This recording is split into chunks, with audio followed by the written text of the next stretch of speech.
Hi, welcome to the video. Make sure to like and subscribe if you enjoy, and comment your thoughts and opinions on the stories. Let's get started. Am I the antagonist for telling my best friend I'm moving out on my own when the lease is over? My BFF and I have been planning to get an apartment since December of 2021.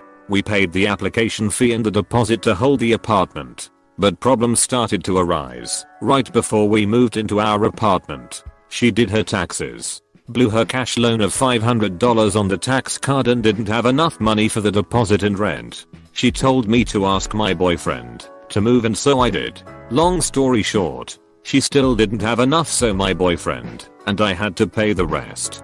$3,030 in total, and she only paid $704. Ridiculous. She even had to call people to borrow money because she spent so much. Before we moved and I had taken us to AITA to buy things, and guess who ended up paying for most of the necessities? My boyfriend and I. Almost $600 worth of stuff for the kitchen, bathrooms, and bedrooms. The same thing can be said about the cleaning supplies and groceries, which is insane. To this day, my boyfriend and I still pay for a majority of the groceries. I had gotten into a car accident last month, gotten 5 stitches in my chin, a swollen wrist, and unfortunately lost my unborn baby as a result. Oh boy, was she glad to hear that, because she had been so negative ever since I told her about my boyfriend and I would etc. All she said was, "I'm so sorry, maybe now you can get on birth control." Words can't express how infuriated I was. She was more upset when I said I was 2 months along, saying, I quote, "You guys will struggle without me, have no money, and no life." She also said her dreams of having her own place are crushed. I think she was more concerned about not being able to borrow from us, since our money would be going to our baby. Cruel and selfish, I know. I decided it would be nice to adopt a cat or two to distract myself, but she instantly claimed ownership before I even adopted one. I'm by myself and lonely in my room. You have your boyfriend so you're okay, but I'm not, blah blah blah. Who paid for that? My boyfriend and I. Insurance and adoption fees. I'm sick and tired of putting forth so much, and she just takes advantage of everything. She constantly asks my boyfriend for money. I told him to say no because she already owes him and she owes me too. Blowing her money on $200 wigs. She complains about her sex life to the both of us while she shuffles different men in the house every other week and blasts her music in the morning at 6:00 while we're still sleeping, since she's an early bird. My last straw was her complaining about us not taking out the trash on her time the other day. The trash was half full and we're trying to use up everything we can because we keep getting financially strained because of her. I will have a conversation with her about it once she comes home. I don't really feel like dealing with the gaslighting, guilt tripping, or anger from her right now, but it needs be done. Now for the top comments. NTA. Honestly, if she isn't helping pay rent you could just kick her out. No?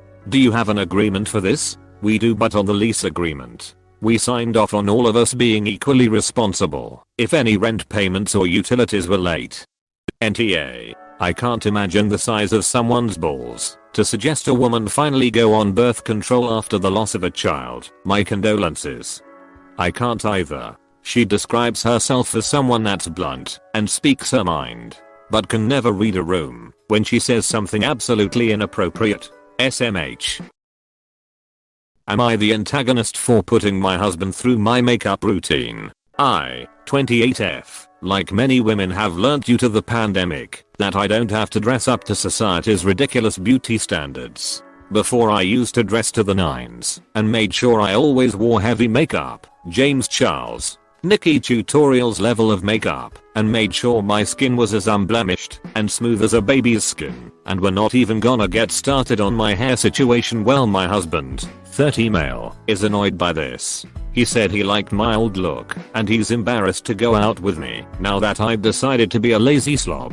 I told him I still dress up when we go on dinner dates. When we have important occasions I just don't feel like wearing makeup and heels to go to the grocery store or clean the toilet anymore. He said it wasn't that hard to out on some makeup and shave. So I told him, if he thought so, then to prove it, go through the same treatment I go through to look good, as he put it. He agreed because if I've been doing it for years, how hard could it be? He learned how painful waxing is soon after. He learned how long it takes a woman with long thick, waist length hair to wash, dry and style it. He learned how uncomfortable wearing certain outfits every day was for me, and since he wanted me to wear makeup he had to as well. He was in too deep, so he let me do his makeup. I didn't go full drag, I only did some stuff that would enhance his features yet show him how much effort goes into makeup. Needless to say, after a full day of this, he told me he was sorry and he didn't realize how much work I put into my appearance. I told him to now imagine the woman who go around getting lip fillers and botox, and he laughed and said thank God I wasn't that high maintenance. We both had a laugh about it, and I felt I proved my point. He was talking to his sisters and told them what I did, which they found hilarious because they too also feel it's about time men understood how much work some women put into their looks. Well, he told his mom what I did, and now she's been calling and texting me about how I abused her son, how it's a woman's duty to look good for her husband, and how I'm going to drive him away by being a lazy slob and to not be surprised when I end up divorced or cheated on. I ignored her, but my husband's now defending me from his mother and she's mad that he's defending me. Anyway, did I mess up? I was just trying to prove a point. My mother-in-law hates me. She wanted her son to marry a tall white, blonde, blue-eyed Instagram model who she could be besties with, and instead I'm Latina, short and don't agree with her views. Now for the top comments. NTA, this was a great way of showing him how this impacts you, and I'm happy to hear that it ended positively for you both. The here is his mom, who needs to keep her misogynistic ideals out of other people's relationships. Oh no, his sisters are on our side, his mom's the one who's made at me. NTA, good for your husband for being open-minded, admitting when he was wrong, and also for sticking up for you against his mother. A++, you are a human being, not an art museum. His mother's opinion is irrelevant and outdated. You did nothing wrong. NTA, but now you can see exactly where your husband's toxic views came from, his mother. Am I the antagonist, a Karen, for complaining to the Pizza Hut manager? I, 50F, ordered from Pizza Hut's online service today. I switched from regular delivery process to their offered contactless delivery. The unmasked delivery driver didn't do the contactless until I motioned with the flat of my hand to her and said, "Can you back up?" She put the delivery on the ground, backed up 6 feet, watched me pick it up, then turned with a huff I interpreted as annoyed. As she was striding away, I told her sorry, but I have cancer and on chemo. She waved her hand dismissively, said that's alright, and continued to leave. No apology for getting it wrong. If I hadn't pre-tipped, I wouldn't have. I checked my ticket and contactless delivery was noted. I called the store manager and told her I recommended she reiterate training her delivery drivers. I didn't ask for free food or to take away the tip. My sister was a pizza delivery driver and I know they live on the tips. I just want the restaurant to live up to what they offer.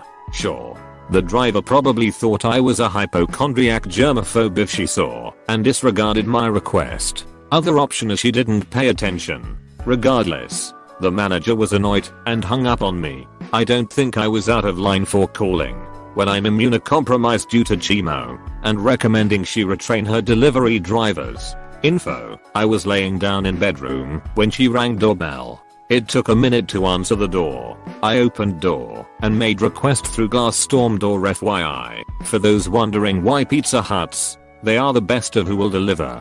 Best place. I'm 1 mile outside Rangers, they are 2 miles further from my house than Pizza Hut and don't have drive-through. I have to either test when I get there and block heavy traffic on the 2-lane heavily trafficked revitalized main street while someone runs it to my car, or walk 3 or more blocks to pick it up myself. I won't eat there while on chemo is very crowded and popular. Even in winter they leave sidewalk seating active if no precipitation and run outdoor space heaters. Only saving grace is one day they had their food truck parked outside the chemo building while I was there and I got a slice. I've been looking for them ever since, but treatment time usually not near lunch.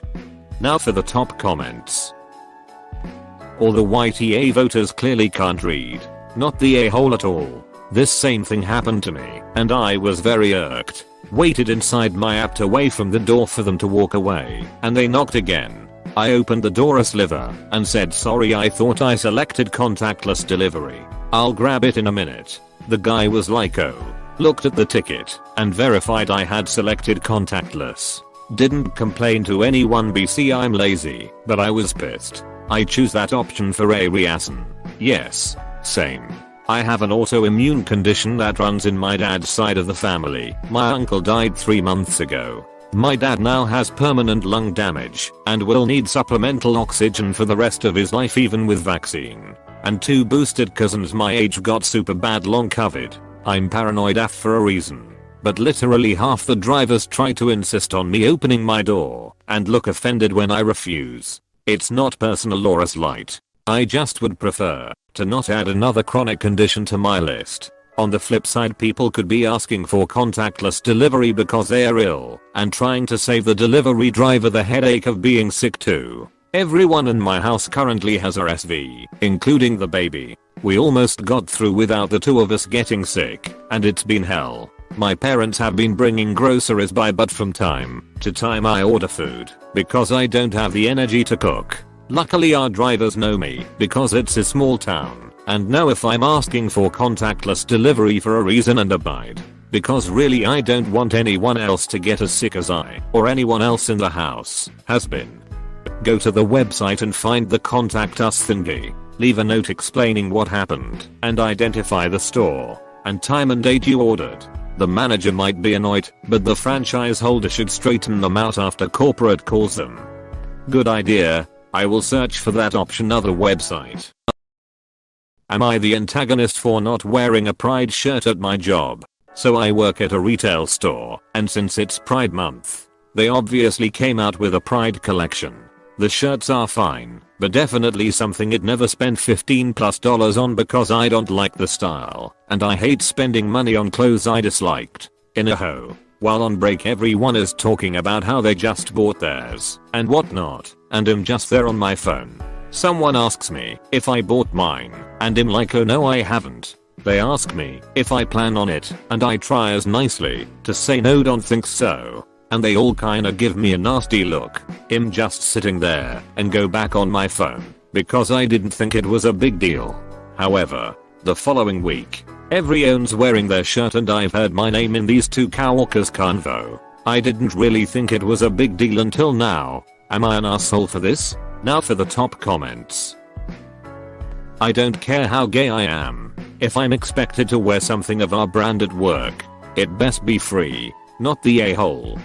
I agree. I work a retail job once a week, have a regular 9 to 5 gig MF, and they at least provide us with t-shirts if they are changing up the uniform for whatever marketing promotion they've got going on. No way would I pay out of pocket for one. Same. I thought this was standard. We got free t-shirts for our last promotion and we get a free t-shirt with the Christmas stuff on it every year. If they wanna give me a Pride shirt I'll wear the hell out of that thing, but if they want me to pay for it, they can bite me. They did give me a little rainbow sticker to go on my name badge though, so that was kind of cool.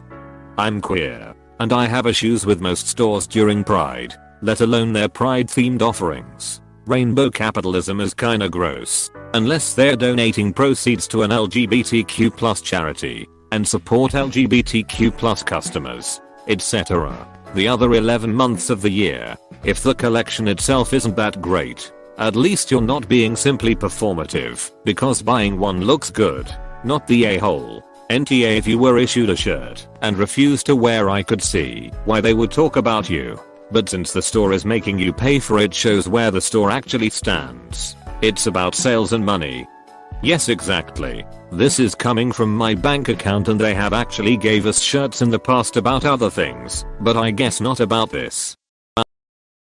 Am I the antagonist for telling my friend he went on a date and has disrespecting his GF? My friend, M30, has a GF, 30F, for about 5 years. He called another girl, 35, 40F, he seems to fancy, to the bar for some drinks. I asked if his GF was okay with him being on a date with another girl and he insisted it wasn't a date. Has not talking to me cause I called him out and said if she, girl at the bar, is getting a sitter for her kid, you guys fancy each other. You're telling me how hot she is and you keep complimenting her and her looks are at the bar. Then it's a date and that he was disrespecting his GF. So am I the R for what I said? His GF also pays for his bills cause has also unemployed edit. I get him the R. This has been my only friend and I'm an enabler. In female. Now for the top comments. NTA. I think the last line tells a lot about your actual feeling towards his actions. Even if the not a date doesn't evolve into anything else, he's still emotionally cheating on his GF. Thanks. Having no income going on a date makes me feel like the GF is unknowingly financing him going on dates. NTA. That was definitely a date. Yep, call the girlfriend and let her decide if it was a date. I bet she will think it was carrot. Am I the antagonist for not continuing my mom's little tradition with my stepfamily? My mom died when I was 10 and my two little sisters were 5 and 6. Mom made a memory book for each of us when we were born. It has stuff like photos, letters to us, quick notes about those memories, stuff like hair and drawings we made. Mine is obviously longer than this. So I wrote small letters and notes and saved photos for my sisters after my mom died. I never added them. I decided it should be up to them whether they wanted them added or if they wanted the book to remain a memory of mom alone and not be touched by someone else. They chose to add what I wrote and saved for them. I'm now expecting my first child and I already started collecting for my son's book. This has become a touchy point. My dad remarried about 3 years after my mom died. He's got 2 stepkids who were 2 and 4 when their mom married my dad. And I have a half brother from my dad and his wife as well. I have been asked why I didn't suggest we do it for them or why I didn't take the initiative like I did for my sisters. Now that I'm continuing it with my son, the topic has come up again. I spoke to my dad and his wife and I was honest that the tradition was started by my mom. And for that reason I didn't want to extend it to my stepfamily. I said I chose to not push for continuation on my sisters, but saved for this if they chose to add it. But my son is my child, and it feels right to do it with him. My dad's wife isn't happy. She wanted her kids to be seen as more than stepfamily, and she wants to be seen as more. And she said my step siblings are hurt.